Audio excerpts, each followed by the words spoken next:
On June the 8th, 2025, I will have been in this business, in this industry for 30 years. I celebrate a milestone, okay?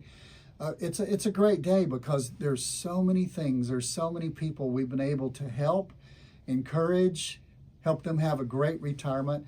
And you can't go through retirement with people like that without falling in love with the people. There are a lot of things that people do that if you've got a financial advisor that really cares, I mean, the people we deal with are on our heart, they're in our heart, and sometimes they break our heart with some of the decisions that they make.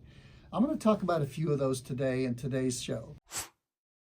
The absolute biggest thing that breaks my heart about people is for me to find people and they might be 5 years, 6 years, 7 years into retirement, or they might be ready to retire, and they don't have a plan at all. Number one thing that breaks my heart is people don't have a plan. I've said this before, and I've had a lot of people come and say, you know what, that is tabbing us to the T. When I've said some people spend more time planning a 2-week vacation to celebrate their retirement to Europe, to Italy.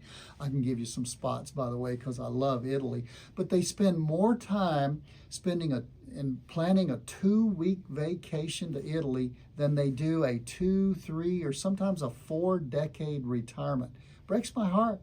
You need to stop. You need to plan it. And if nothing else, you say, how do I start? Because getting started sometimes is the hardest part for me, is just where do I go? What direction do I go? Once I get going, I can pretty much take the thing and run with it. But here's how you get started. You just sit down with a blank piece of paper and you say, what does my retirement look like? Am I going to travel? Are we going to stay home? Are we staying in the house we're going to stay in right now? What do we have for assets? What kind of income are we going to have? And just start writing down some things. And income? What do you mean income? Do you have 2 Social Securities? Do you have a pension? Do you have any rental income? You just write down you. You say, well, I don't know what all to ask. Just write your life. What impacts your life? Do you have a new car? Do you have an old car and you're going to need a new one? Are you going to move to Texas or Tennessee and follow your kids? But just write down, starting the planning for your retirement, just write down what you're going to do and what it looks like. And then eventually, and this is probably where most of you do need some financial planning help from a retirement specialist, not just somebody who's good at accumulating money, because your 401k has been pretty good at that. Just put money in, keep putting money in, no matter what the market does, keep putting money in. You get to the end and you got a big sum. But now you're not accumulating anymore, you're preserving that money and you're trying to distribute that money and you're trying to make sure that that money lasts. All of those are the things that go into having a written financial plan. The number one thing that breaks my heart is people are just winging it. Their retirement planning is written down, and you can write it down in 4 letters, HOPE. In case you didn't do very well in spelling, that spells hope. You hope it's going to last. You hope you don't run out of money. You hope that when 2 people are married and there's only one of them left, they don't run out of money. And you hope you outlast your money. That's not a great retirement plan. Get a written retirement plan. It breaks my heart if you don't have one. Number 2, the thing that breaks my heart is people don't have an optimal choice on Social Security, or they don't take an optimal choice on their Social Security. What does optimal mean? The best one for them, the best one for you. We can always get input from people at work. We can always get input from your brother, your sister. We can always get input from the people that you have in the neighborhood. All of those inputs might be great, but here's what you need to realize. You have, just like number 1, you should have your own individual, personalized, written retirement plan. You also should have a personalized decision when it comes to taking Social Security at the optimal time. Why Social Security? Number 1, almost everybody has it, unless you have a government pension and you didn't pay into Social Security. Number two, in 2023, last year they have statistics, it was 41% of the average American's income in retirement. That's probably the biggest chunk. What are you going to do to pick it at the right time for you? Here's what I mean. I had a lady one time named Gladys. I love to tell her story. She came in, she was in tears. She said, I'm $400 a month short and I'm 64 years old. I said, that's okay. That's why you came in. I started going through her documents. We got to her Social Security printout, her report that she got from the Social Security website. And I said, Gladys, how long have you been taking the $1,400 a month that you have coming to you for Social Security at age 64? She said, I'm not. I said, why not? She said, because I went to a Social Security maximization workshop and they told me I have to wait until I'm 70 to take the maximum to get my Social Security. Maximization, anybody can figure that out. Wait until you're 70, you get the most. But this lady was $400 a month short. And when I went through all of her documents, guess what? She was right. She was $400 a month short. So what's her answer? Gladys's answer was to go down and turn the Social Security on. Gladys didn't have an IRA. Gladys didn't have a 401k. Gladys didn't have an inheritance that maybe she could have drawn some money from if it was the right thing to do and delay Social Security so it would grow 8% a year until she turned it on, plus whatever cost of living Social Security gives each year. My question is, what is your optimal Social Security? And so many people miss this. You know what? I'll just be blunt with this. So many advisors don't even address this. They just talk about how much are you getting for Social Security? When do you want to turn it on? And they don't get any feedback from the advisor to the client to say, here are your options. Here are your choices. Go down to the Social Security office. They're not going to give you, here are your options. Here are your choices. They're going to give you information. You need to be working with a real retirement specialist who's going to give you that written plan, number one. And number two, they're going to make sure and work you through to find with you your optimal time to take your Social Security. The third thing that really touches my heart in sometimes a bad way right here is people keep doing in retirement the same thing they were doing in accumulating their money. There's two phases. I've mentioned them already briefly. In the working years and the 401k, you're accumulating your wealth. In retirement, you're preserving or distributing your wealth, making sure you have enough money and it goes to the right people once you're gone. And too many people get used to 40 years of accumulation, mostly using the market, mostly going through the ups and downs of the market as it goes through the roller coaster. And as we've said before on this podcast, most people when they get older don't enjoy roller coasters the way they did when they were in their teens or their 20s. And financially, it's the same way. If you stay in an accumulation mode, which many advisors keep their people in that, let's hope it lasts, let's just keep it in the market, you may be shortchanging yourself, not when you're in your 60s or 70s, because you might have saved enough to last through those years, but when you get to 80, are you going to be out of money? 85, are you going to be out of money? That's where that written plan comes in, and that's where so many people, third mistake people make, third thing that really touches my heart is you're just still accumulating, and you don't need to be. You need to be preserving. I used to coach football. It's like a football team that's 3 or 4 touchdowns ahead with 5 minutes to go in the game. They don't need to be scoring. They don't need to be throwing the ball deep. They just need to be letting the clock run out of their life peaceably so that they make sure they win the game.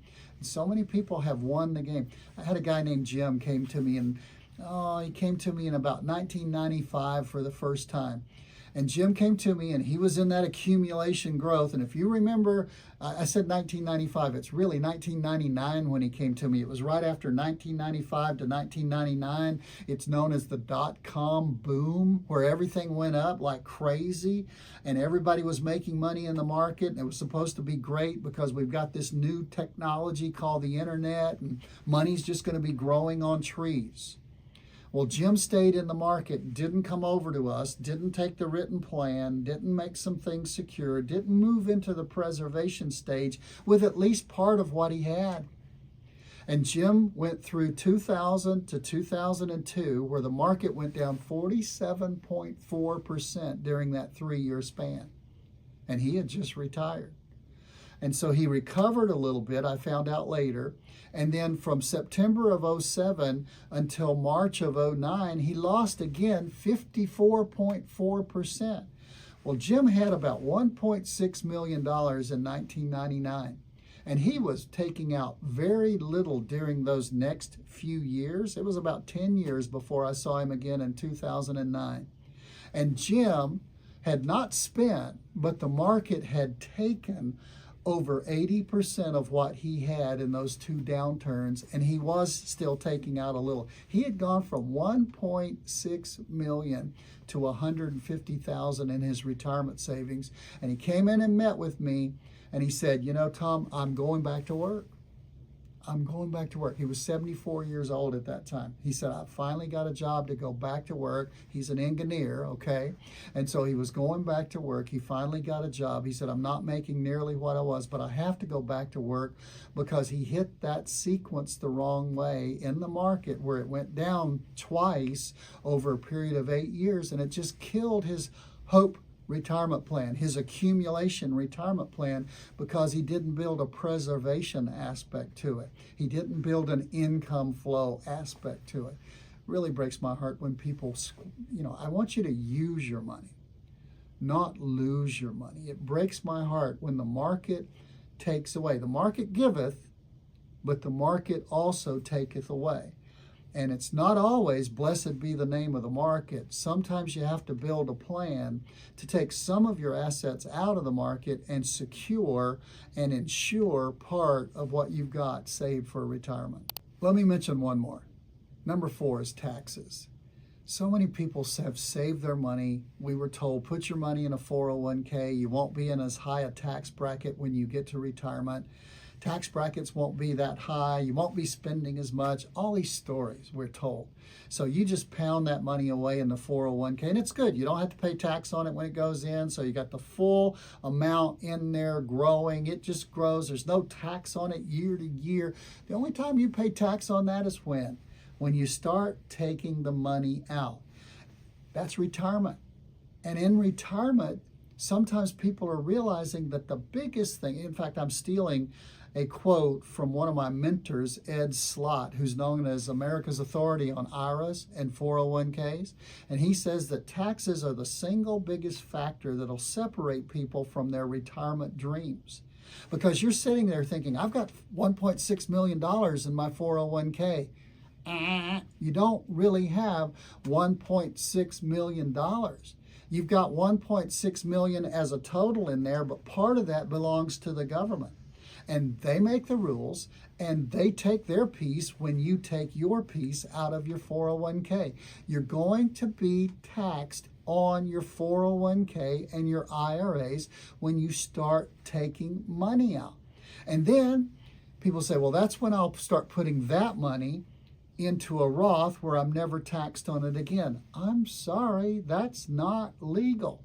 The money you take out of a 401k for required minimum distribution starting at age 73 is the age right now, you cannot put that money into a Roth. That money, get a load of this, has to go into an after-tax account so that every year when it grows a little bit, you have to pay tax on that growth every year. So you're going to get taxed on it by force, even if you don't need it. And there's a certain set amount that goes up from 73 every year. It gets a little bit more and more and more. A bigger and a bigger and a bigger piece of your pie has to come out every year, and you have to pay tax on it. You cannot put that in a Roth where you don't pay tax on it again. You've got to put that in an after-tax account so you get taxed on the growth of that again. And you want one more? Once you pass away and you leave that IRA to your spouse or your children, they're going to keep getting taxed on it. And once you leave it to your children, they've got to take everything that's left for them now, according to the rules since 2019. They've got to take everything out over a period of 10 years and pay tax on that. So taxes in your life, taxes in a surviving spouse, taxes in leaving it to your heirs in an IRA or a 401k. Taxes, taxes, taxes. Not planning for taxes is one of the biggest mistakes that it doesn't just break my heart, but it'll break your wallet as well. It'll break your retirement as well. You say, why don't people deal with this and tell us about this? Well, a lot of times the rules are constantly changing. They have changed dramatically in the last 5 or 6 years. They've changed 5 big times in the past 5 or 6 years. So a lot of advisors are just on automatic pilot, and they don't go to Ed Slott training like we do at Mosley Wealth Management, and they don't stay up with the tax laws and the Secure Act, or what some people call the Insecure Act of 2019, and the 2022 Secure Act 2.0, and then the correction they had in 2024 in July, where they spent 268 pages explaining the 2 laws that they had passed over the period of the last 4 years. It's a lot of stuff to stay up with. So some of the big box firms, you know, you say, would this be one of the firms? Probably. A lot of the big box firms have just said, we don't really want to deal with people on some of the things that could really help them. Roth conversions could really help you and could really be an advantage to you, where in your own time, at your own choice, you develop and work with an advisor to have your tax plan rather than the government's tax plan I just described. And you put your tax plan together so that you can maybe pay, in some of our clients that we've worked with, people, we've saved them half the taxes that they would have paid if they just paid it out on the government's plan. But you've got to have that plan in place, and it's got to also include, what are we going to do with the taxes? How are the taxes going to impact us? Are they going to kill us? How can we avoid that? How can we pay less, maybe even half the tax on our IRAs and 401ks? It's possible. You just got to work with somebody who's willing to address that and spend the time doing that for you. Breaks my heart when I see people who don't. So let me just give you 2 ideas. The first thing I talked about was having a written plan. You want to know more about that? I've got a whole show on that. Just click the button here, go to that other show that we've done previously, and it'll explain to you in detail just that written plan and what's involved in that. Number 2, I'll go down to number 4, taxes. You want to know and understand more about Roth conversions that maybe your advisor is not talking to you about? Click on this button and it'll go to a complete show on Roth conversions and taxes and how you can do tax planning to save your money.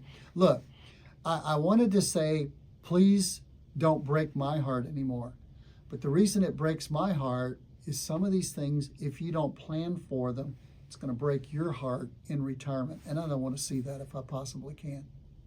Hey, I hope this was helpful.